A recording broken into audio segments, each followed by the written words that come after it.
Assalamualaikum warahmatullahi wabarakatuh. Bismillahirrahmanirrahim. Nahmaduka ya ghafuru ya syakuru wa sholli wa sallim barik ala sayyidina maulana ala alihi wa sahbihi asmain nama ba'du. Teng ngerso para keluarga besar Kiai Haji Akil Sirot wabil khusus teng wau niki pernah paman kalian kula. Dados gadah otoritas meksa. Tapi itu saya keren yang bihan malah pernah mbah, pernah mbah, putrine guru kula, niku dimanfaatno beliau, kayak gitu. Yes, danten para habaib, wonten Mas Arif Kapolres danten ingkang kula hormati. Niki paling kula ngisi nampung 20 menit niku mun top niku mun. Dados katanya niku ahlul ilmi dihormati, tapi nyatane dipeksa. Memang banyak paradok ya. Paradok dalam ilmu usul fikih. Ilmu usul fikih itu ilmu yang menjadikan orang itu bisa berpikir. Gitu. Kalau tak cerita tentang pertama tentang Kiai Akil sing al-ma'ruf bi ahli nahwi. Nahwu riyen di era dulu itu dadekno tiyang dadi wali. Sampai disebut hatta nahat qulubuhum li nahwihi famin azimi sya'nihi lam tahwihi. Tetes orang-orang baik niku ketika usul teng pangeran nyebut Allah la ilaha illallah mboten saged. Sagete namung nyebut dhamir sa'an ngene niku hu. Akhire kathah toreko sing ha hu niku gara-gara ahli nahwu niku.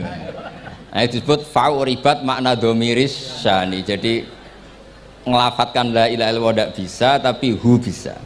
Mergi ke Jawa niku tukang ngakali, terus hukum niku diakali. Sakjane teke hadis niku mangkana akhiru kalamihi la ilaha illallah dakhalal jannah. Tapi ada kekhawatiran pas la ilaha mati. Lah la ilaha mati rak radi kaya ateis. Ora ono pangeran maujud mati. Sampean kan gak iso janjian mbek Israil. Kan mboten saged weanan, mboten saged kong kali kong.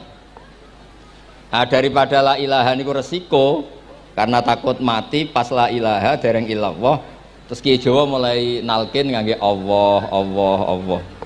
Tapi Allah sarasan itu tidak mewakili la ilaha illallah. Akhirnya diambil dhamir sa'an fa'alam annahu la ilaha illallah. Niku asal usulnya. Cuma kebetulan thariqah kita tidak jalur itu, tidak jalur yang lewat dhamir napa? Sa'an. Tapi sementing tadi dawuhe Kiai Mustafa, sementing kita tahu secara ilmu. Terus nomor kalih cerita uzlah wau. Kula memang benar-benar uzlah. Terus kula niku diundang acara-acara publik kemarin di Habib Jindan nggih. Hanya di halaqah ilmiah. Kemarin terakhir beliau ngerayu ini dari marrotan wahidah, ini saya pegang dan itu dicatat di Loh Mahfud. Dan ciri utama Kiai itu tidak membatalkan perjanjian. Jenengan jauh marrotan wahidah pas nih. Ben gelem. Terus ngeten kalau cerita sidik tentang ilmu yang sering kalau utarakan. Di antara kitab yang dipakai guru-guru kita, sing dilanggengi Mbah Mun Maus itu kitab Ihya. Kalau dari sekian cerita Ihya yang paling kalau kenang niku bahwa ternyata Allah itu andaikan boleh dibahasakan niku cara berpikir itu dalam bahasa tafsir disebut tanazul niku wong ben kaya orang kebanyakan. Saya ulang lagi supaya orang itu kayak orang apa? Kebanyakan. Ada dua ahli neraka yang dipanggil, yang satu ditakoki cung ning neraka piye rasane? Syarru makan mboten enak Gusti. Terus mbek pangeran diken balik ya wis kono cung mlayu balik nang neraka. Niku tiangnya lari kencang, sekencang-kencangnya.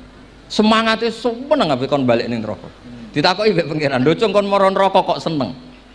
Kula nu pun kapok Gusti. Kula nu nyesal ketika di dunia nak jenengan utus niku lelat-lelet. Niki kula tobat dengan bukti dikan jenengan teng neraka kula mlayu. Lho nu pangeran akhirnya haru wong kok semangate mlebu neraka kaya ngono. Mergo diperintah pangeran. Ya dados niki ijazah jenengan akan mlebu neraka jenengan sing semangat nggih. Karena zaman ning donya sering diperintah Allah mboten napa? Semangat. Lah niku kemungkinane dibarno, kemungkinane dipanggil. Lah tiyang niku terus dipanggil oleh Allah. Ya wis kaya wong apik, tak kongkon nurut tenan, semangat tenan, terus diken mlebu swarga. Nah niku ijazah pertama nggih. Dinaken mlebu neraka sing napa? Semangat. Sing kedua niku dipanggil niku plengakan lelat-lelet. Kados kula diutus Gus Mus niki nelpon kula mboten purun akhirnya ning bikha jare matur Gus Subak turuti aku diamuk bikha jare Bapak. Dados niki melibatkan sekian pihak untuk memaksa saya datang ke mriki. Aduh, repot wong sawang kempek niku. repot nyen repot. Mugi-mugi di sepuro ngoten. Yang kedua niku diken mlebu neraka malih lelat-lelet delok pangeran mboten semangat. Ditakoki mek pangeran, "Kenapa kamu tidak semangat?" "Saya itu tidak pernah ngira jenengan yang baik sudah masukkan saya ke surga, kemudian jenengan nyuruh lagi saya ke neraka. Saya tidak pernah mengira engkau itu seperti itu." Terus Allah nggih, "Ana indadzoni abdibi." Ya wis ra apa-apa, swarga ya swarga. Ini dua ijazah untuk sampean supaya bisa masuk napa? Swarga. Terus kita tidak pernah tahu napa Gustofa ngundang kula nyenengno wong akeh ganjaran, napa meksa wong alim dosa, mboten ngerti kula cara. Kathah, mboten satu dua contoh di beberapa kitab tafsir. Suatu saat kula sering cerita niki, suatu saat Khalilur Rahman Ibrahim itu kedatangan Israel. "Kamu mau apa? Mau matikan jenengan?"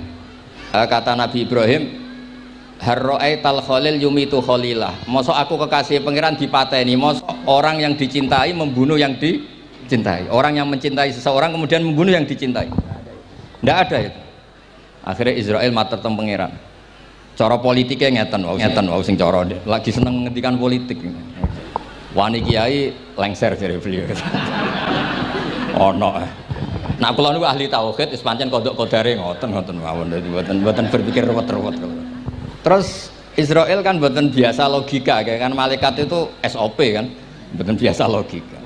Akhirnya matur tu pangeran, kata Ibrahim, masa kekasih bunuh yang dikasih, masa yang mencintai bunuh yang di. Tapi Ibrahim baru sadar ngadepi pangeran gitu, lebih pinter. Kan ketika Allah, fakullahu, katakan ke Ibrahim, harlo etal khalil yakrohu ayal ko khalilah. Mosok jari seneng aku kok ketemu aku rawani. Jare seneng kok rawani ketemu. Lah niki sampean aku pengen mati monggo ngangge ilmu sing niki. Wong jare seneng pangeran kok rawani ketemu pangeran. Seneng ketemu. Ibrahim seneng sakit. Yo mati saiki ra apa mati saiki. Terus kedua niki cerita karena ini pondok ilmu. Orang harus biasa pakai logika usul fikih. Politik juga gitu. Nak kiai politik rawan kena syubhat. Tapi nak wong soleh ra oleh politik, kowe rido dipimpin wong fasik-fasik kabeh. Ya, buatan ngerti, bahasa bener di pokoknya ngoten. Yes, itu memang logika usul napa? Fikih. Logika usul napa? Fikih. Ketika Nabi Adam badhe didamel, niku materinya saking bumi. Pertama sing diutus Jibril. Jibril ambekan qabdatan minal ardi, segenggam bumi. Saya mau bikin Adam, materinya dari bumi. Setelah datang ke bumi mau ngambil ista'adzat billah. Maksudnya ista'adzat billah, a'udzu billahi minka, saya berlindung Allah dari kamu. Antasinani, kalau ngarepe Gustofa dari ahli nahwu terus kalau niki tak goleki tenan pancen syanahu mun mutaaddi binafsi. Mungkin dibuli ku antusinani kok panjang nanti cerita. Saya tidak ingin bagian dari saya diambil, kok aku bolong. Iku cara bumi itu sudah masalah. Terus akhirnya Jibril kembali, ya Allah, dia berlindung kepada engkau maka saya lindungi. Allah membenarkan Jibril, Mikail juga sama. Tapi ketika Israel, ini Israel itu masalah memang. Ketika disuruh ngambil bumi, buminya ista'adat billah, tetap diambil. A'udzu billahi minka antasinani, saya berlindung Allah supaya kamu tidak melukai saya, menciderai saya dengan mengambil bagian dari saya. Kata Israel, wa a'udzu billah alla unafidhu amroh. Saya juga a'udzu billah diperintah Allah kok tidak kasil. Kudu kasil. Lah saya tidak tahu yang benar istilahnya Jibril apa istilahnya Israel. Terus memang sudut pandang. Makanya dulu ketika banyak pondok putri itu kiai-kiai kuno dulu itu menentang. Alasannya nggih, nak bojone jelas khawatir kiainya kecobaan itu jelas. Tapi banyak kiai itu nggih khawatir tenan. Kecoba fitnatin nisa. Tapi ketika logikanya dibalik, apa kamu ridho para perempuan-perempuan muslimat itu tidak dapat pendidikan apa? Agama, hanya karena orang soleh tidak punya nyali, tidak punya peduli mengajar. Tapi kita saged diwalik. Ustaz-ustaz sing imane pas-pasan niku kowe ridho nak kecoba. Sampean milih mana? Ridho kecoba apa ridho bodoh? Nah, logika-logika usul fikih ini yang kemudian dipakai Wali Songo. Dipakai Wali Songo kemudian membiarkan sekian tradisi yang insya Allah itu salah sebetulnya. Tapi tidak sebanding dengan asmane Allah Subhanahu wa taala. Misalnya begini. Gini iki dirungokno mawon. Sampeyan ra paham mboten napa-napa. Sampeyan nak ra paham wis anggap ae tawadhu. Pantese wong awam yo ora paham. Nak paham dadi kiai. Terus Dados ki biasa mawon sampean ora paham aja tersiksa. Umpamane jenengan mboten kiai kok kon paham. Nah sampean pinter kados kula mestine ora ngrungokno, semangate hasud. Dados rivalitas mergo. Nah cara Mbah Mun nak cerita ngoten, dhisik ke zaman bodho iku angger kiai mbok cucup. Bareng padha kiai niku koyok saingan. Niku pun sunatullah ndak bisa dihindari niku pun sunatullah. Dados kembali lagi ya. Logika-logika usul fikih niku dipakai oleh Wali Songo. Ngeten ada cerita ini rungokno nonton. Itu sudah saya cek di beberapa riwayat termasuk di Musnad Imam Ahmad. Ada orang ini bukti teorinya Wali Songo itu benar. Wonten tiyang gadah kesalahan. Niku dokumen kesalahan niku madul basor sepanjang mata melihat. Wes ngoten jumlahnya 99 bok.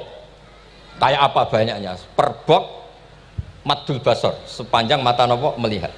Ketika dia ditanya Allah itu kalau tanya demokratis. Azolamat kakatabati. Jangan-jangan malaikat saya sentimen. Kalau kamu jelek ditulis, kalau baik enggak Gusti. Afalaka udhurun. Jangan-jangan kamu saat salah itu punya alasan. Enggak Gusti, ya memang salah. Tapi kata Allah, sudah kamu tenang saja. Kamu punya ini. Itu hanya satu box. Ya kira-kira kayak tempat jam tangan ini. Enggak, kamu punya ini, cukup ini. Terus malaikat tanya, ya Allah, apa artinya, apa ngefek itu kalau ditimbang dengan kejelekan sebanyak itu dengan satu box jam. Orang ini juga bilang, Gusti sudah ada usah ditimbang, nggak ngefek itu pasti kalah. Tapi setelah ditimbang menang yang satu box kecil tadi. Karena di situ ada la ilaha illallah Muhammadur Rasulullah. Jadi malaikat diancam sama Allah, kamu berani tidak mempertimbangkan nama saya? Apapun banyaknya box itu dosa itu tidak saya. Kalau ini la ilaha illallah itu nama saya. Kamu berani tidak mempertimbangkan nama saya? Ya tidak berani Gusti, ya harus dimenangkan. Nah itu.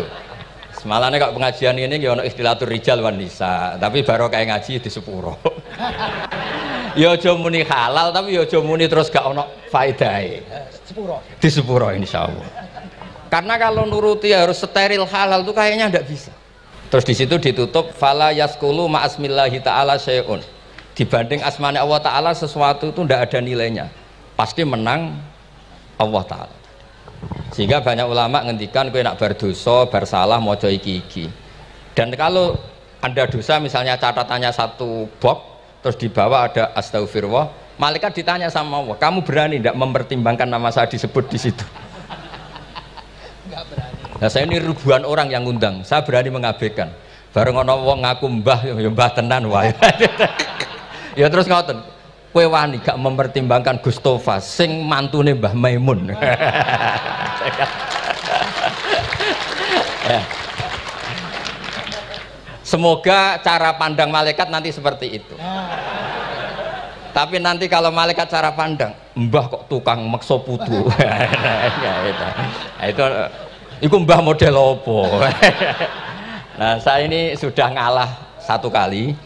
Berikutnya logika kedua yang insya Allah terbangun di kalangan malaikat, yaitu mbah ora oleh maksa napa putu. Ning dinggon mbah yang baik putune dolanan di barno. Ini ora. Putu lagi asik-asik dolanan. Rene. Kon nyapu. Nah, itu udah jenis mbah yang baik. Dadas kula suwun lah ngaji usul fikih yang serius karena itu menjadikan kita bermartabat.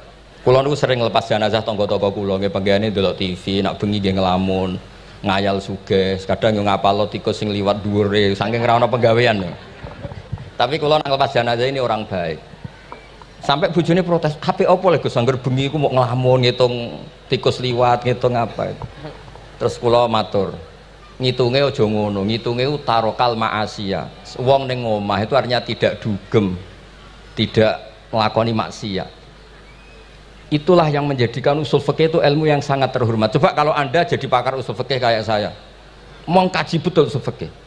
Orang tidur semalaman jangan bahasakan tarokat tahajud, wa tarokal witro, wa taroka qiyamal lail. Tapi bahasakan taroka zina, wa tarokal ghibah, wa taroka kada wa kada minal ma'asi.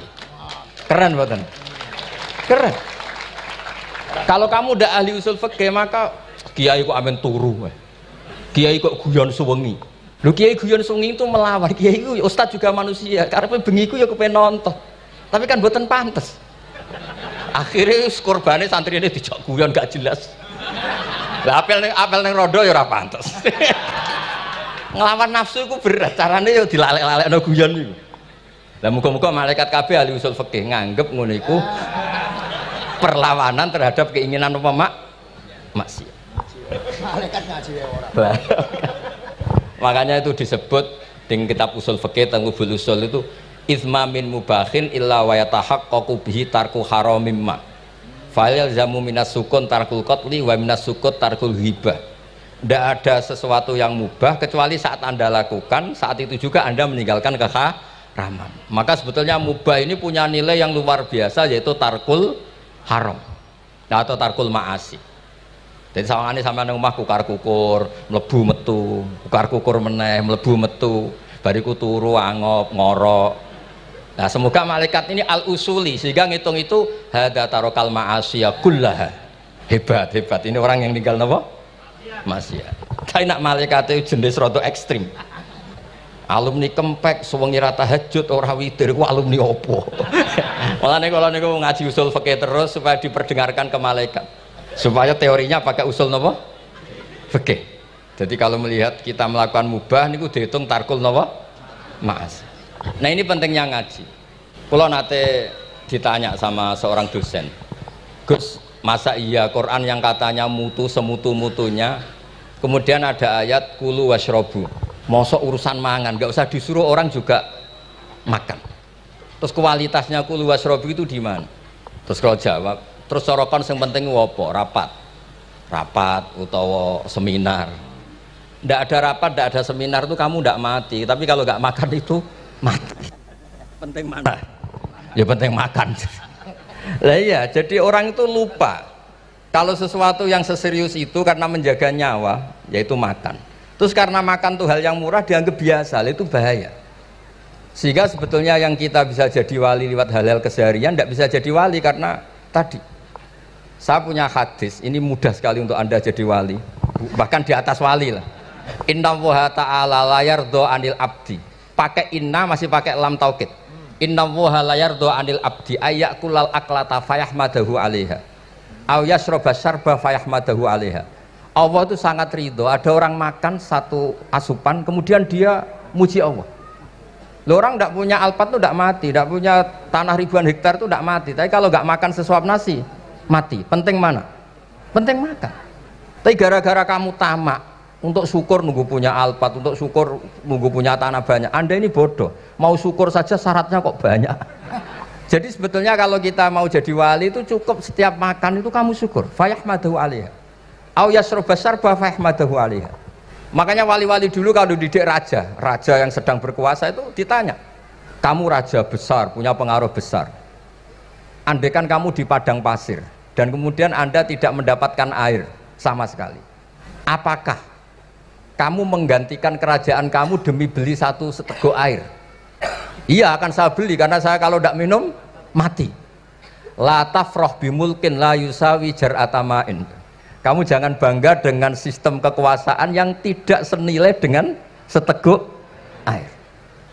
Orang nggak jadi raja itu nggak mati, tapi kalau nggak minum mati. Terus akhirnya dosen itu tahu, wah berarti kulu wasrobu itu luar biasa, Gus. Ya, sangat luar biasa. Makan dan minum itu luar biasa.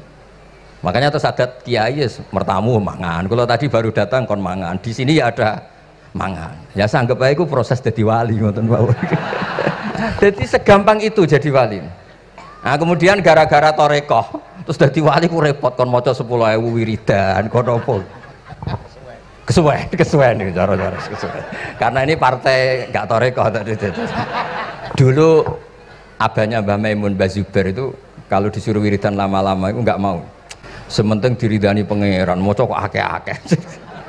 Nah, itu partainya partai ahlul ilmi. Ya partainya partai ahlul apa? Ilmi. Nah kemudian karena saya ini nekuni tafsir ya, itu saya kepengen ya, menggerakkan supaya ilmu Quran itu menarik. Caranya apa? Cari sisi ekstrimnya. Kalau bolak-balik, kenapa sih orang nggak janggal? Nggak janggal itu udah iskal. Quran itu kan kalamu, salah lagi Quran itu kalamu. Masa iya Allah yang Tuhan kemudian ngendikan iya kana budu wa iya kanas tai. Kepadamu aku menyembah. Masa Allah ngendikan gitu pada kekasihnya Nabi Muhammad. Padahal Allah itu al-ma'bud bukan abid. Allah yang disembah bukan yang menyembah. Semua ahli tafsir, saya bukan bilang sebagian, semua ahli tafsir pasti ngendikan begini. Wa yuqaddaru qabla qaulihi ta'ala iyyaka na'budu qulu. Sebelum iyyaka na'budu itu ada kata yang disimpan yaitu qulu. Jadi iyyaka na'budu itu betul ngendikannya Allah, cuma sudah dikasihkan Jibril kepada umatnya Rasulullah. Jadi Jibril bilang gini ke Rasulullah Muhammad, Muhammad qul iyyaka na'budu. Kemudian Nabi juga bilang ke umatnya qulu iyyaka na'budu. Jadi ini kalam Allah yang sudah milik kita. Nah berhubung milik kita, kita sah mengatakan iya karena budi. Karena kalau tidak janggal, masa iya Allah berdoa ihdinas siratal mustaqim, tunjukkan kami jalan yang benar. Lalu kalau ihdinas siratal mustaqim kalam Allah berarti kan Allah yang berdoa. Nah, sehingga semua tafsir bilang sama. Wa yuqaddaru qabla qauli ihdinas siratal mustaqim qulu. Nah, terus ada mufassir lain bilang jangan mulai iya karena butuh ya semuanya, mulai bismillah, qulu bismillahirrahmanirrahim. Masa iya Allah sendiri yang bilang bismillahirrahmanirrahim. Nah, dengan tafsir seperti ini terus kita akhirnya lagi-lagi kembali ke usul fikih, kembali ke balaghah, kembali ke nahwu. Kalau ndak ya Anda akan menafsiri Quran pakai logika Anda sendiri. Sampai ada mungkirus sunnah. Pokoknya sementing kembali ke Quran. Orang roh Quran itu kayak apa? Saya kemarin ngaji di Sedan di daerah saya bilang, Sayyidina Umar itu Islam sebelum minta hidayat. Khalid bin Walid ya Islam sebelumnya ya tidak minta hidayat. Lah itu kan janggal, padahal katanya Quran itu hudal lil muttaqin, petunjuk bagi mereka yang takwa. Padahal tidak ada sabkut takwa untuk Umar. Umar tidak pernah takwa, tapi nyatanya Islam. Bahkan dia masuk ke rumahnya Zaid bin Arqam itu mau bunuh Nabi, mau nyari Nabi, bukan mau Islam. Tapi ketika dengar iparnya membaca Toha ma anzalna alikal Qur'ana litasqa, kemudian dia masuk Islam. Lalu gimana tentang hudal lil muttaqin, petunjuk bagi mereka yang takwa? Banyak ulama yang mengatakan lil muttaqin itu balaghahnya lil iktifa, lil muttaqina wa ghairihim. Jadi Quran itu petunjuk bagi yang takwa dan yang tidak takwa. Dan itu di bahasa Arab sah. Di bahasa Arab sah. Misalnya gini ya, kalau sampean punya ponakan dolan, cong-cong nang mangan. Ya maksudnya ya mangan mbek ngombe, mangan tok seretan mati kan. Itu kan satu paket. Sarobila taqikumul harra wal barda. Pakaian yang melindungi dari panas, di situ nggak disebut wal barda, tapi artinya juga wal barda. Karena kalau tidak diartikan lil iktifa, nanti Quran itu memberi petunjuk bagi yang sudah mutakin, corong doang nguyai segoro, wis takwa kok. Nah ini kita butuh ahli tafsir yang al usuli, karena itu yang menjadikan Quran punya kualitas lagi. Seolah lagi punya kualitas lagi. Kalau ndak, Quran tuh kayak biasa-biasa saja, kayak tadi kulu wasrobu kayak dan seterusnya dan seterusnya. Jadi kalau suwun barokahnya hormat sama orang alim kados Ki Akil, Ki Siras dan tenaga keluarga mriki. Orang menghidupkan logika ilmu lagi. Jadi kalau seneng lah nak dalam Gusmus ahli ilmu boten krana niat fakir boten. Biar sampean ngerti lah kalau ngadepi ahlul ilmi itu pun boten level. Ahlul ilmi itu kalau punya logika itu tidak bisa dibantah. Saya beri contoh sekian contoh yang nyata yang diajarkan Rasulullah SAW. Nabi itu pernah mau dipermalukan orang karena Nabi ngendikan la adwa wala tiarata, tidak ada penyakit menular. Terus ada orang iseng kok onta yang kena kudisen itu dijejerkan yang waras ikut kena kudisen. Terus orang ini tanya, ya Rasulullah ini tadi sehat, tapi kena onta yang kudisen ikut kudisen. Nabi tanya lagi, faman a'dal awal, yang kudisen pertama ketularan siapa? Wah itu dari Allah ya, maksud saya seperti itu. Jadi ada terus orang-orang kafir itu cara berpikir aja alal alihata ilaha wahida inna hadalah syai'un ujab. Muhammad ya tentu mereka masih jangkar. Muhammad problem kita ini banyak. Kalau Tuhannya satu tidak cukup. Ada problem kredit macet, ada problem macam-macam kan, utang piutang macam-macam. Kalau Tuhannya satu tidak cukup. Kita butuh Tuhan banyak karena problem kita banyak. Lalu Nabi mengajarkan mereka apa logika yang dibangun. Kalau kamu jadi buruh, kemudian majikan kamu banyak, semuanya merintahkan kamu, kamu bingung nggak? Ya bingung. Tuhan kamu itu majikan kamu, kalau banyak-banyak perintah semua kamu yang bingung. Ya sudah mat Tuhannya satu saja. Itu disebut dorobawa masalah rojulan fihi syuraka umutasakisuna warojulan salamal lirrojul. Sekarang itu kita ini mulai kehilangan fatonanya Rasulullah SAW. Nabi dulu itu kalau nerangkan ilmu itu logikanya gampang sekali. Logika yang dibangun tuh gampang sekali. Ada orang cerita, ya Rasulullah, saya ini ada sekian anak saya, yang paling saya cintai satu. Apa saya boleh melebihkan yang paling saya sayangi dalam pemberian? Nabi jawabannya itu tidak langsung, jangan enggak. Apakah kamu berharap bahwa mereka semuanya baik ke kamu? Iya, semuanya saya ingin baik ke saya. Ya kalau gitu jangan. Kan tidak fair kita mengunggulkan yang satu, melebihkan yang satu, sementara kita berharap semuanya baik. Itu tidak fair, kata Nabi. Jadi dulu Nabi itu, terus ini yang cerita fikih. Dulu Ahlul Madinah itu mangga itu masih pentil sudah dijual. Pentil dijual harganya 2 juta. Masa iya pentil harganya 2 juta? Karena dengan asumsi sudah jadi mangga. Tapi ketika Nabi datang di Medina dan penduduk Medina itu abkhosna sikailan, orang paling buruk dalam pertimbangan dalam jual beli. Nabi cara ngendikan itu unik. Aro'aitum lau anna waha yamna'us samroh fabima yastakhillu ahadukum mala akhi. Kalau pentil ini ternyata kena angin terus kemudian tidak jadi buah, lalu kamu nerima uang 2 juta itu atas nama apa? Atas nama beli pelem, nyatanya belum jadi mangga. Mosok kalau pentil seharga 2 juta. Semenjak itu terus Ahlul Madinah sadar kalau jual buah itu nunggu ba'da buduwi solahiyah, setelah samroh ini berbentuk. Tapi Nabi tetap ngendikannya pakai logika. Nah sekarang banyak kiai yang sidik-sidik neraka-neraka. Sebenarnya Nabi itu ngajari logika. Ada pemuda, dia itu hipersek, mau masuk Islam tapi tetap boleh bebas. Saya ini ingin Islam tapi jangan larang seks bebas. Wah itu sahabat semuanya melarang ketemu Nabi karena ini ngawur betul, masa pamit Islam kok. Tapi setelah gaduh, Nabi tanya, kenapa gaduh? Ada pemuda mau masuk Islam tapi yasta'izinu fi zina, dia minta izin supaya tetap boleh zina. Kata Nabi, suruh saya ke sini. Setelah datang di depan Rasulullah, logika yang dibangun Nabi itu luar biasa. Atuhibbuhu li bintik. Kamu suka punya anak putri kemudian jadi demenannya orang laki-laki hidung belang? Ya enggak, saya bunuh orang itu. Andaikan itu ke ibu kamu, saya bunuh orang itu.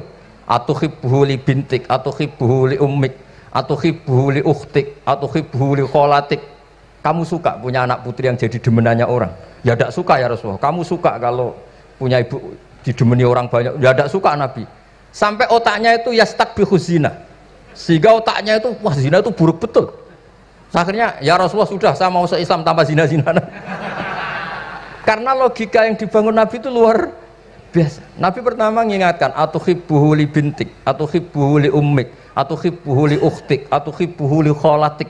Sampai dia ini nggak bisa apa-apa. Sudah Nabi, sudah. Jadi logika ini yang harus kita waris. Lagi-lagi kembali yang bisa waris itu ahlul ilm. Sama itu kan kayak diskusinya Nabi Yahya dan Nabi Isa. Nabi Yahya itu suka berkawan orang-orang soleh. Setiap berkunjung di mana itu nyari yang orang-orang soleh. Ditanya kenapa kamu berkawan orang soleh? Ya berkawan orang soleh itu asik. Tapi kalau Nabi Isa enggak. Kalau ada desa-desa yang masih hitam, masih merah itu dikunjungi kemudian dibina. Ditanya sama Nabi Yahya, lima anda tanzilu ala syirarin nas, kok kamu kumpul orang-orang yang kayak gitu? Jawabnya beliau, innama ana tabibun udawil mardo. Di mana-mana Nabi itu ya dokter, di mana-mana dokter nyembuhkan yang sakit. Jadi dulu logika kebalikan itu dibangun, sehingga dulu ulama khilaf itu ikhtilaful a'immah apa? Rahmah. Masyhur itu. Saya sering cerita dan itu ada di kitab Khilyatul Auliya. Nabi Yahya itu lebih ceria. Nabi Isa itu agak sering cemburut.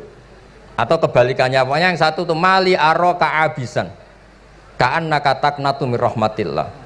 Kamu kok sering cemburut, seakan-akan rahmat Allah itu terbatas, wong kok ra iso syukur.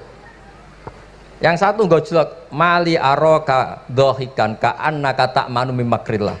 Kowe kok guya-guyu, kok is bebas kok neraka wae gitu. Nah, sehingga ya itu tadi sudut pandang. Makanya saya sering cerita dulu kalau Said Abdul Al-Haddad itu tanya, "Cung kowe ngaji sopo?" Ngaji si A. Kiaimu tahu nangis? Ndak. Ojo ngaji. Kiaimu ati atos, kiai kok ora iso nangis. Tapi kalau Abdul Hasan Asadili kebalikan, "Cung kowe ngaji sopo?" Ngaji si A. Kiaimu tahu guyu nak ngaji? Mboten nate. Ora usah ngaji wong ora iso syukur. Jadi nah itu yang akhirnya menjadi keseimbangan khaufau wa tama. Ada khauf, ada apa? Roja. Sehingga karena sudut pandang itu nggak bisa dihilangkan, saya ulang nggak bisa dihilangkan. Ini yang sering diceritakan Ki Said, kakaknya ini. Dulu Muhammad bin Hasan Asy-Syaibani, Imam Syafi'i itu lama sekali beliau jadi ulama top yang suka fikir, dianggap fikir itu aman, ngeringankan hisab. Enggak jenengan fikir yang dihisab malaikat apanya kan? Kan nggak bisa ngisab jenengan, apa saja tidak punya. Punyanya problem. Nah, setelah ngaji sama Imam Malik, Imam Syafi'i tanya, yang ilmunya setingkat jenengan siapa? Kata Imam Malik, sebetulnya Abu Hanifah, tapi orangnya sudah meninggal, tapi ada muridnya, namanya Muhammad bin Hasan Asy-Syaibani. Kamu ke sana, dari Madinah ke Irak, dulu tempatnya di Baghdad.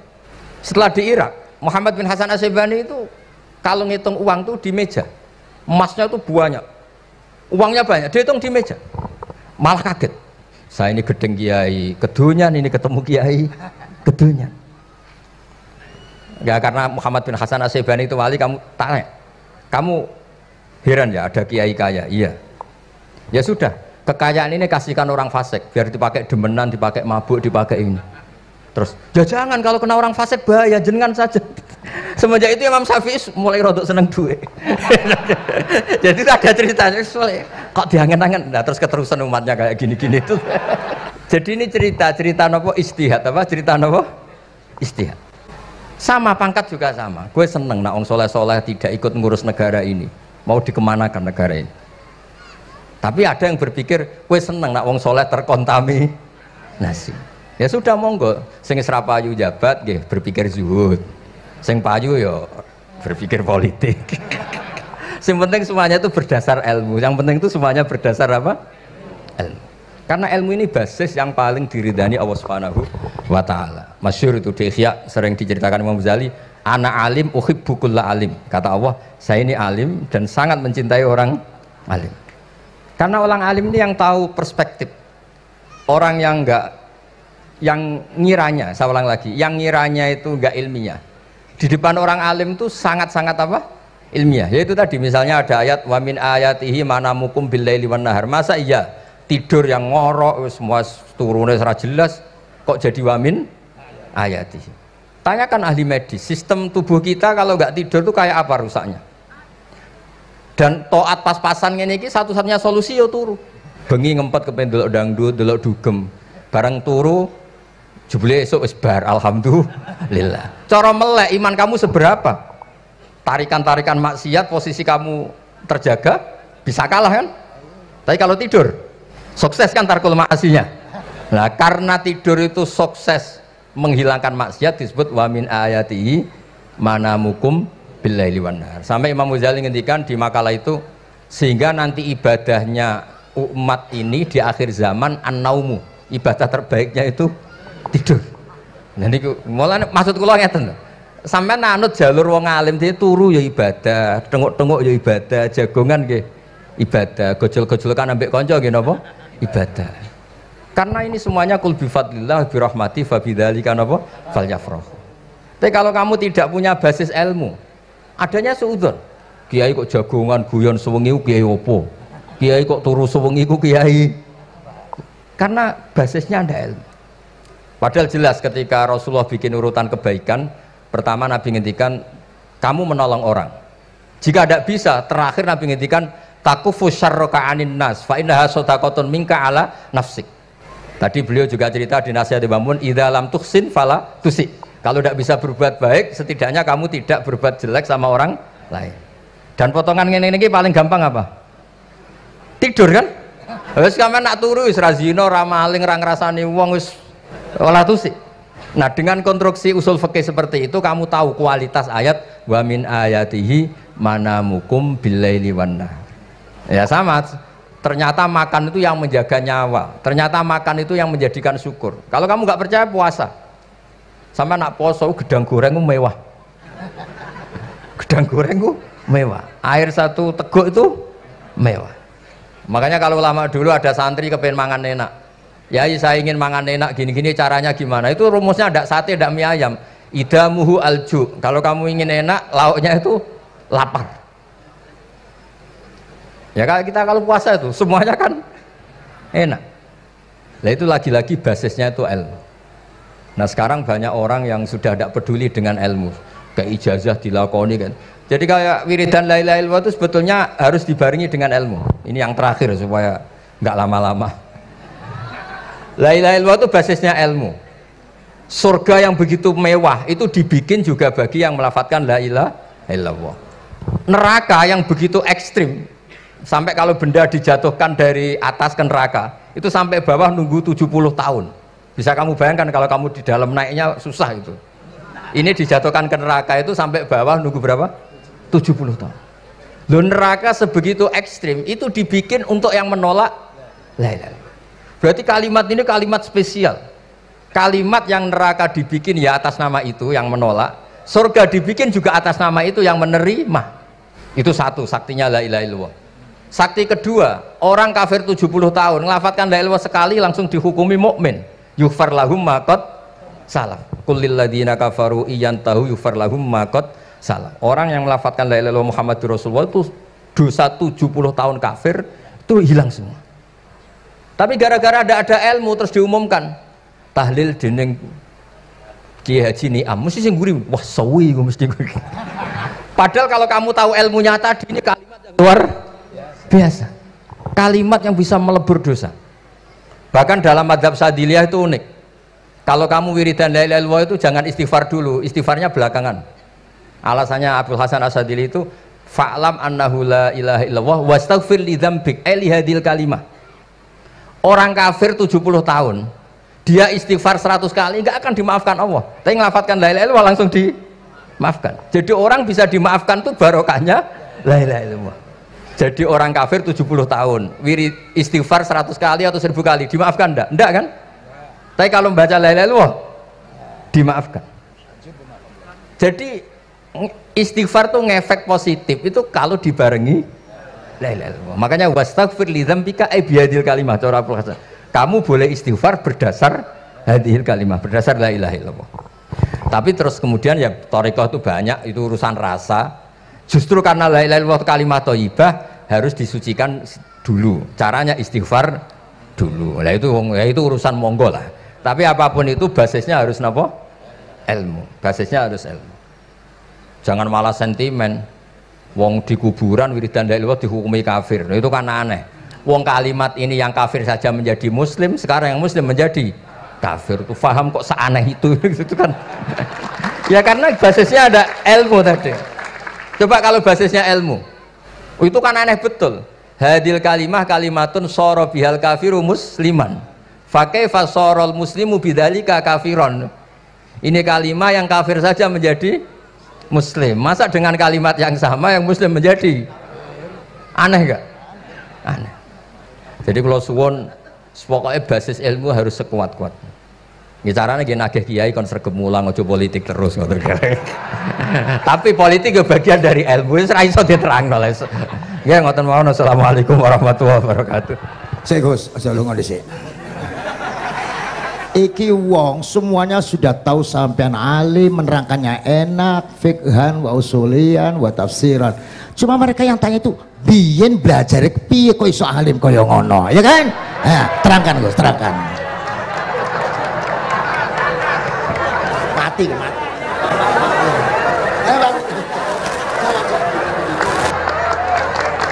Setuju kan, setuju? Sila. Asal dakaik.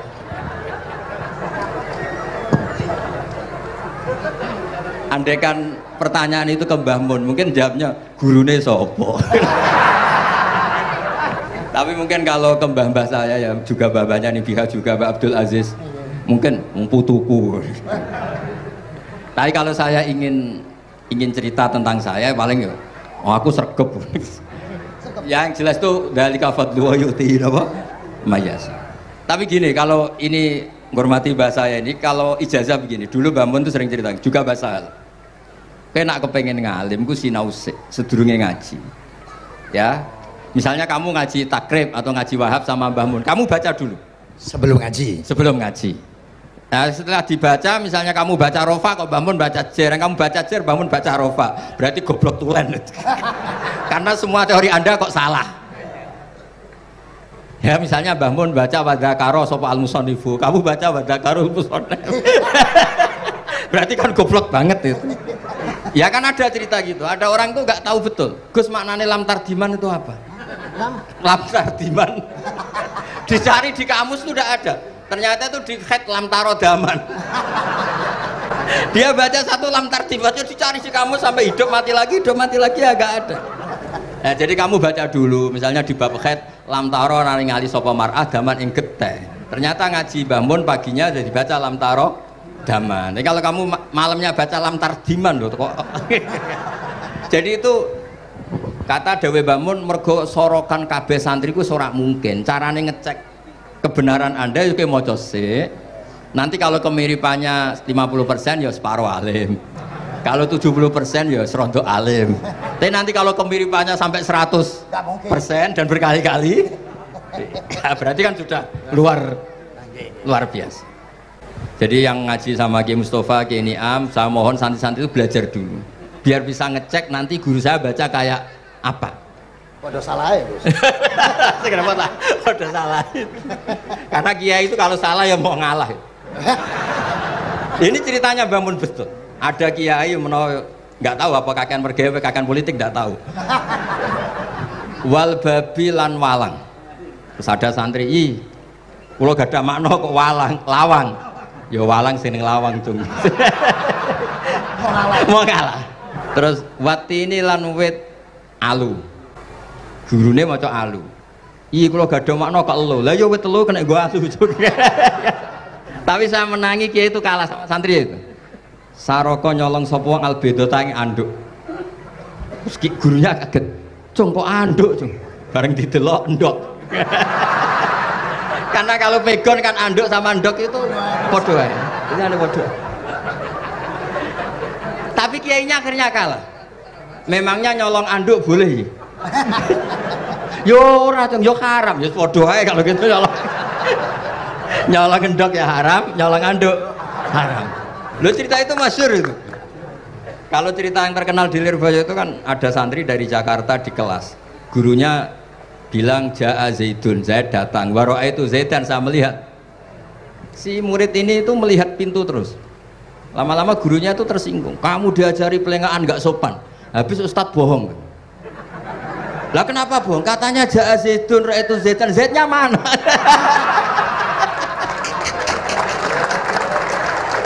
Dia nggak ngerti. Zaid datang, saya melihat. Mana orangnya kok dibahas-bahas terus itu. Ya, jadi yang serius tadi kalau sampean ingin nguji kualitas Anda, makanya saya dulu itu pede baca kitab di depan bangun karena ya ngecek. Dan dulu itu Gus Zofur, Gus Kamil sebelum ngaji ya itu mesti sinau sama saya. Nanti ketika bangun baca tadi kalau kemiripannya kita 90% ya bagus. Syukur-syukur sampai 100. Dan itu terulang sampai Wahab Hatam, Jamul Jami' Hatam. Sehingga kita tahu. Jadi kalau diskusi kita kok salah ya tahu, kalau benar ya tahu, kalau tahqiq ya tahu. Biasanya kalau tahqiq itu bangun karena takut menyalahkan kiai-kiai Jawa. Kalau baca 2 kali, misalnya begini, Yasmalu, kadang diwaca Yasmilu ya apa-apa kiai Jawa wae gitu. Karena kalau kita memaksakan sampai benar seperti di kamus, kayaknya kalau kiai Jawa itu berat sekali. Dumeli bojo bolak-balik mesti ora goblok wis apik lah. Karena kalau baca tahqiq itu kan butuh kamus. Yang benar itu Yasmalu misalnya. Tapi kan populer juga orang baca Yasmilu. Saya itu menangi loh. Kiai Jawa dulu baca Simai itu menangi, Masdar Simai. Lama-lama setelah banyak alumni Al-Azhar terus berdasar kamus baca Samai semua sekarang. Saya menangi kiai itu baca Dilalah. Lama-lama karena sekarang udah banyak punya kamus, baca Dalalah. Fa'alah. Jadi kiai itu juga kadang-kadang keteror muridnya. Makanya Syekh Zakaria Al-Ansori itu pernah ditanya, kenapa engkau begitu alim alama sampai dilakopi Syekhul Islam? Kata beliau itu lucu jawabannya, karena saya ini orang yang sial. Saya dulu punya guru namanya Ibnu Hajar Al-Asqalani dan punya murid namanya Ibnu Hajar Al-Haytami. Kata beliau, dukik tu bena hajaro ini. Saya ini digebek 2 batu. Kalau mau ngaji takut saya minta ampun karena disuruh baca sama Ibnu Hajar Al-Asqalani. Kalau mau ngajar takutnya saya bukan main karena Ibnu Hajar Al-Haytami itu cerdasnya bukan main. Jadi kalau saya salah itu konangan. Akhirnya dia jadi orang sial tadi. mau ngaji ya belajar, mau ngajar ya belajar. Makanya meskipun ini pernah sepuh saya tidak berani ngaji beliau. Wah mesti meriang saya kalau ngaji. Jadi yang terkenal alim-alim mohon ngajinya dikurangi ya, karena ini kasihan gurunya. Kasihan gurunya. Nggih, pun cekap. Pun itu catat ya. Sebelum ngaji baca dulu. Satu lagi Gus. Sampean ketoke kiai desa kok kuliah. Betul kuliah? Oh nggih nggih. Pun dari belajar dari mana sampai kemana Gus jenengan? Dari Mondok sampai ke Jogja sampai Putih. Monggo.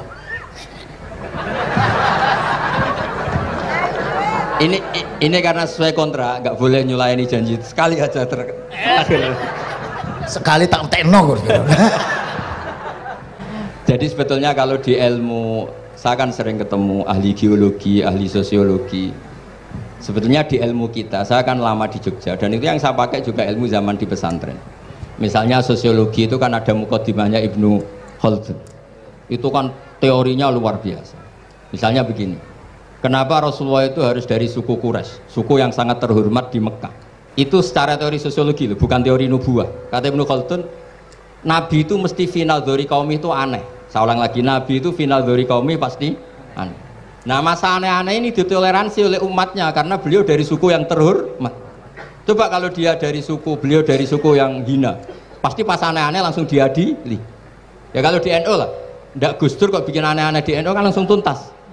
Tapi berhubung Gus Dur cucu Mbah Hasyim, orang itu mentoleransi, bahkan mengira jangan-jangan teori beliau lebih baik ketimbang kita. Nah makanya terus kata Ibnu Khaldun, ma ba'atsawu nabiyan illa fi mana'atin min qaumin, tidak ada nabi diutus kecuali dari kaum terbaik, supaya masa-masa transisi ini nggak ada perlawanan. Nah itu namanya sosiologi. Sehingga beliau ngendikan, ini versi tarikh bukan versi Ibnu Khaldun saja. Ketika sahabat disuruh hijrah karena disakiti orang kafir Quraisy, lah engkau sendiri ya Rasulullah, saya ini orang Quraisy, nggak akan ngalami yang seperti Anda alami. Nah itu namanya sosiologi. Begitu juga matematika. Saya sering ketemu pakar matematika dari UI, dari UGM. Misalnya bilang zakat kan 2,5% misalnya zakat tijar. Saya bilang kalau ngitung itu porogapit, padahal kita zaman sekolah porogapit itu pantangan. Tapi saya bilang, saya punya matematika lebih cepat. Apa itu Pak Ba? Kalau manggil saya Pak Ba. Kalau di kitab disebut rubu'ul usyur apa? Jadi bertahap.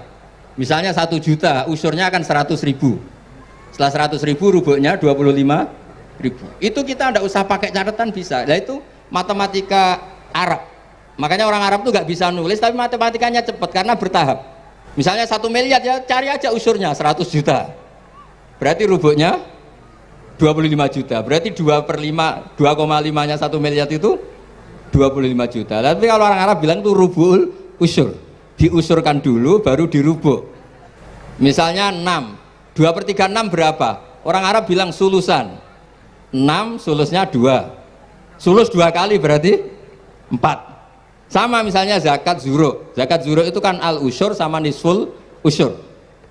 Berarti misalnya kalau tidak disirami ya, tidak biaya, zakatnya itu 10%, berarti per 100 10. Nah sekarang kalau 10 ini kan berarti 1/10. Lah nanti kalau disirami pakai biaya namanya nisul usyur, berarti 5. Jadi orang Arab itu nggak mau langsung bilang 5 karena kalau 100 dibagi 5 itu apa jadi 5 itu mikirnya panjang. Jadi diusurkan dulu terus nanti dibilangkan nisful usyur. Nah, jadi ilmu khazanah kita ini sudah luar biasa. Nah, itu makanya terus orang Arab kalau ngitung matematika itu tidak usah tulisan, tidak usah porogapit karena bertahap tadi. Jadi misalnya 2,5 bahasannya apa? Rubu'ul usyur. 1 miliar usurnya berapa? 100. Rubuhnya berapa? 25. Nah ini semoga buatan ngingkari janji. Wassalamualaikum warahmatullahi wabarakatuh. Matur. Sebetulnya masih ada satu lagi, cuma ampun. Beliau adalah sangat hafal dengan nu'util masyayikh. Artinya sebutan, kenapa Imam Ghazali itu Syekhul Islam, Hujjatul Islam, kenapa Imam Anu Syekhul Islam, kenapa Imam Anu, sahabat Anu, kok ada Saifullah, ada Asadullah, itu biar ahli sekali, karena ini belum tuntas, jadi ya berikutnya insya Allah Nggih, tamen dongakaken ya Allah muga-muga Gus Bah gelem kono dongan. Jajal dongane Gus Bah karo donga sampean mandi ndi kira-kira. Matur nuwun Gus, matur nuwun Sayyid. Matur nuwun sangat matur nuwun, sangat masyaallah niki jelas. Gus Bah itu enteng, cepet atau diterimanya ku kenapa jenenge keterangannya cepat dan sebagainya cepat. Oh, enggak ada kayak yang jelimet. Tak kira apalagi saya mendengar dianya saja nggak paham kok. Nah, itu. Nah, demikian matur nuwun sampean kudu matur nuwun sangat wong sing lagi uzlah ora gelem. Luar biasa kita hanya udah selanjutnya ngaten mawon Gus.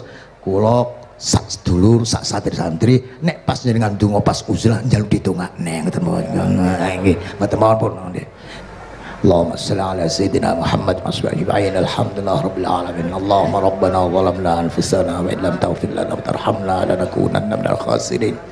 Allahumma ya fattah ya khairal fatihin iftah qulubana washrah sudurana waj'al ulumana nafi'ah waj'al a'malana salihah waj'al dhurriyyatina thayyibah waj'al hayatana hayatan mutmainnah marzuqah salimah minal afati wal balaya birahmatika ya arhamar rahimin. Allahumma ya latifan bi khalqih wa ya aliman bi khalqih wa ya khabiran bi khalqih ultuh bina ya Allah fi qadai hawaijina kulliha min hayat dunya wal akhirah ya latif ya alim ya khabir la ilaha illa anta subhanaka inni kuntu minadh dhalimin la hawla wa la quwwata illa billahil azim. Sallallahu ala sayyidina Muhammad alhamdulillah bil alamin. Al-Fatihah. Oke, jadi itu teman-teman sedulur-sedulur semua tentang reaction ngaji kita bersama dengan Kiai Haji Bahauddin Nur Salim atau Gus Baha, di mana Gus Baha ngaji bersama dengan Kiai Haji Mustafa Akil Siroj yang secara garis nasab termasuk sebagai pamannya Gus Baha dan sekaligus istrinya dari Kiai Mustafa Akil Siroj ini, yaitu Ning Biha, adalah putri dari Kiai Haji Maimun Jubair, yang mana secara nasab Ning Biha adalah simbahnya Gus Baha. Nah, ngaji kali ini itu dalam rangka haul ke-33 Kiai Haji Akil Siroj di Kempek Cirebon. Dan kemudian catatan yang bisa kita dapatkan pada ngaji kita kali ini adalah bahwa yang pertama, bahwasannya kalimat la ilaha illallah atau syahadat jika dimaknai sampai thoriqoh bisa diringkaskan sampai hanya mengucapkan zikir hu hu hu, hanya seperti hu saja ya, sebagaimana yang ada di tingkatan thoriqoh ya, yang mana hal itu dinisbatkan, kata hu itu dinisbatkan untuk menyebut asma Allah.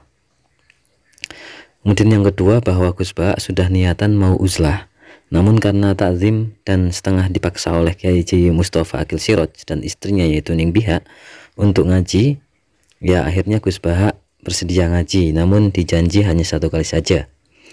Dan yang ketiga, paradok dalam ilmu usul fikih karena logika bayinah menjadi alat utama dari keilmuan usul fikih, sehingga banyaknya penafsiran Al-Quran khususnya dalam dalil fikih harus dicarikan keilmuan logisnya. Kemudian ada kisah ketika Nabi Ibrahim mau diambil nyawanya oleh malaikat Israel dengan paradoks, kekasih kok mau membunuh yang dikasihi, lalu dibalas kekasih kok tidak mau bertemu dengan sang kekasihnya. Nah, itu paradok ataupun pertarungan logika antara Nabi Ibrahim dengan Allah, ya tentu saja menang Allah. Kemudian dalam mencari ridha Allah ada cerita 2 orang yang ada di neraka lalu dipanggil Allah, kemudian disuruh kembali ke neraka. Respon dari keduanya, yang pertama itu langsung lari menjalankan perintah Allah untuk ke neraka dengan alasan dia menyesal saat di dunia jarang menunaikan perintah Allah, sehingga waktu disuruh ke neraka dia segera menunaikan perintah Allah tersebut hingga berlari-lari, dan ternyata itu membuat Allah itu iba dan simpati dan akhirnya memasukkannya ke surga. Sedangkan yang kedua atau satu orangnya lagi itu ketika disuruh ke neraka dia sungkan dan lelet karena ia tidak menyangka bahwa Allah yang maha pengampun dan maha penyayang kok masih menyuruhnya pergi ke neraka lagi. Dengan itu dia juga dimasukkan ke surga oleh Allah karena Allah merasa tersanjung dengan pujiannya. Ada orang yang berdosa dan dosa kesalahannya itu sangatlah banyak. Jika diukur sampai 99 box, sedangkan satu boxnya itu panjangnya sampai sepanjang mata melihat. Ya tentu saja karena saking banyaknya. Namun selain kesalahannya itu, dia punya satu kotak kecil kebaikan, yang mana di dalamnya adalah kalimah la ilaha illallah. Ketika ditimbang, ternyata lebih berat kebaikan yang dimiliki pria tersebut atau orang tersebut. Kenapa? Karena kotak kecil itu berisi kalimah Allah, dan tentu saja itu meleburkan atau mengalahkan seluruh kesalahan yang dia miliki. Maka sebanyak apapun kesalahan akan diampuni oleh Allah asalkan dia masih punya iman dan masih menjaga tauhid la ilaha illallah. Jika seseorang melakukan sesuatu yang mubah, maka ia termasuk bisa dihukumi dan dihitung menghindari keharaman dan kemaksiatan. Misal tidur, itu kan mubah. Nah, itu bisa dihitung meninggalkan maksiat, karena saat tidur kita tidak bisa melakukan apapun dan kita tidak bisa melakukan maksiat. Maka bisa dihitung sebagai satu kebaikan. Namun akan lebih baik lagi jika kita bisa melakukan ibadah. Daripada mubah, maka kita lebih baik melakukan ibadah. Karena ketika kita melakukan ibadah, kita mendapatkan dua kebaikan, yaitu kebaikan ibadah itu sendiri sekaligus meninggalkan potensi maksiat. Sehingga jika kesalahan punya nilai 1 poin, maka kebaikan mempunyai 10 poin. Selisihnya 9 poin, tentu saja lebih banyak kebaikan, akan lebih banyak kebaikan. Kemudian termasuk sekedar makan dan minum itu merupakan kuasa Allah, bahwa sekuat apapun dan sekuasa apapun manusia, jika ia tidak makan dan minum maka ia akan mati. Bahkan raja sekalipun ketika dihadapkan pilihan, ketika misalkan dia di padang pasir, dia akan lebih memilih sebotol air dibandingkan kerajaannya. Nah, betapa dahsyatnya kekuasaan Allah melalui makanan dan minuman yang Allah sediakan untuk kita. Sedangkan Allah itu karena memang membedakan dengan makhluknya, dan tentu saja kuasa Allah lebih sangatlah hebat, karena hanya Allah yang bisa mewenang atas segala sesuatu yang ada di dunia ini dan di akhirat kelak. Sedangkan Allah itu menunjukkan kekuatannya melalui sifatnya, yaitu Allah tidak makan dan tidak minum. Sehebat apapun manusia, itu pasti kalau tidak makan dan tidak minum maka dia akan mati. Sedangkan Allah tentu saja tidak makan dan tidak minum. Kemudian hidayah Allah, termasuk bahwa Al-Quran adalah taufik dan hidayat bagi kaum bertakwa. Ternyata pemaknaan tafsirnya bisa lebih luas lagi, bahwa mutakin itu semua yang termasuk orang kafir, semua orang termasuk orang kafir. Karena umat Umar bin Khattab ya, dia itu mendapatkan hidayah dan masuk Islam berkah mendengarkan lantunan suci Al-Quran, padahal saat itu dia masih kafir. Dan kemudian semua paradok usul fikih maupun dalam ilmu tafsir Al-Quran, semuanya mempunyai alat utama dalam keilmuannya, yaitu logika kecerdasan atau logika bayinah. Kecerdasan logika ini bisa diterima oleh semua orang yang berakal, menjadi kebenaran absolut. Dan ternyata inilah wujud mujizat Rasulullah Muhammad SAW, yaitu sifat fatonah atau sifat kecerdasan bayinah, yang kemudian diwariskan oleh Rasulullah kepada para alim ulama hingga kini. Namun kata Gus Baha, fatonah ini sudah mulai luntur, maka harus ada keseriusan dari kita untuk mencari ilmu khususnya dalam bidang agama Islam yang kita cintai ini. Dan kemudian kalau kita tidak berbuat baik, maka jangan merugikan orang lain. La ilaha illallah itu harus dilandasi ilmu. Surga dan neraka dibuat karena la ilaha illallah. Orang kafir 1100 tahun, 1000 tahun bahkan, dia istighfar beberapa kali pun, bahkan 1000 kali pun, itu tidak dimaafkan, belum dimaafkan. Karena apa? Karena dia tidak punya passwordnya. Tapi kalau mengucapkan kalimat la ilaha illallah 1 kali saja, maka akan dimaafkan oleh Allah segala kesalahannya. Jadi kesimpulannya, miftahul jannah itu ya, kunci surga itu ya la ilaha illallah. Kemudian apa rahasia Gus Baha bisa cerdas alim alamah seperti ini? Kemudian dijawab oleh Gus Baha, yang jelas Allah itu maha berkehendak atas segala sesuatu. Tapi beberapa tips agar bisa cerdas dan alim seperti guru-guru dan Gus Baha, yaitu sebelum ngaji itu belajar dahulu. Sebelum belajar dengan guru, maka belajarlah sendiri terlebih dahulu pelajaran yang nantinya akan diajarkan. Kemudian diskusi bersama dengan teman-teman tentang materi yang akan diajarkan oleh guru, dan kemudian dievaluasi bersama dengan guru, distorkan. Kemudian berdasarkan kisah Syekh Zakaria Al-Ansori yang diapit oleh 2 batu atau 2 hajar, punya guru alim alamah bernama Ibnu Hajar Al-Asqalani, sebelum ngaji disuruh membaca belajar terlebih dahulu. Lalu beliau juga punya murid yang alim alamah juga bernama Ibnu Hajar Al-Haytami. Makanya sebelum mengajar ia harus membaca atau belajar terlebih dahulu. Kemudian dalam ilmu pesantren itu sudah komplit dan bisa disajikan secara teori ilmiah dalam perguruan tinggi. Misalnya tentang teori sosiologi. Di pesantren ada muqaddimah karya Ibnu Khaldun yang pada suatu bab ada ulasan mengenai sosiologi. Kenapa Nabi Muhammad terlahir dari kaum terpandang atau suku Quraisy terpandang? Ternyata karena seorang nabi biasanya akan dipandang aneh oleh kaumnya, sehingga karena nabi berasal dari kaum terpandang, maka kaum kafir tidak bisa menghukumnya secara langsung. Bahkan nabi dilindungi karena keunggulan suku Quraisy. Lalu sampai pada akhirnya para sahabat disuruh untuk hijrah ke Madinah karena mereka bukan dari suku terpandang. Maka nabi tidak ikut hijrah.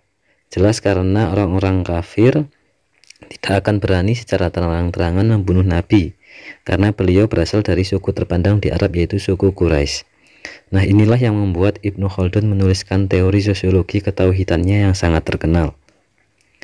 Kemudian intinya, jangan malas ataupun jangan merasa rendah diri dengan keilmuan yang kita pelajari di pesantren, karena ilmu yang ada di pesantren itu tidak kalah hebatnya dengan teori ilmiah umum di sekolah maupun di perguruan tinggi. Bahkan jika kita benar-benar alim, ilmu pesantren menjadi rujukan dalam keilmuan ilmiah di perguruan tinggi, sebagaimana Gus Baha yang tidak sekolah saja malah bisa jadi pengajar di kampus. Jadi teruslah semangat dan percaya diri dalam belajar sebagai santri di pondok pesantren. Itu kata Gus Baha pesannya. Dan teman-teman, itu yang bisa kita catatkan dalam ngaji kita bersama dengan Gus Baha kali ini. Ya, hanya catatan saja, sekali lagi hanya catatan saja sebagai pengingat kita. Mungkin itu saja yang bisa kita catatkan sebagai rangkuman ngaji kita kali ini. Semoga bisa menjadikan kita sebagai penerima ilmu yang bermanfaat dunia akhirat. Semoga menjadi amal ibadah Gus Baha yang berkah dan berkah untuk kita semua, dan semoga kita senantiasa istiqomah ngaji bersama dengan Gus Baha. Amin ya rabbal alamin. Terima kasih teman-teman, sedulur-sedulur semua. Berkah. Wassalamualaikum warahmatullahi wabarakatuh.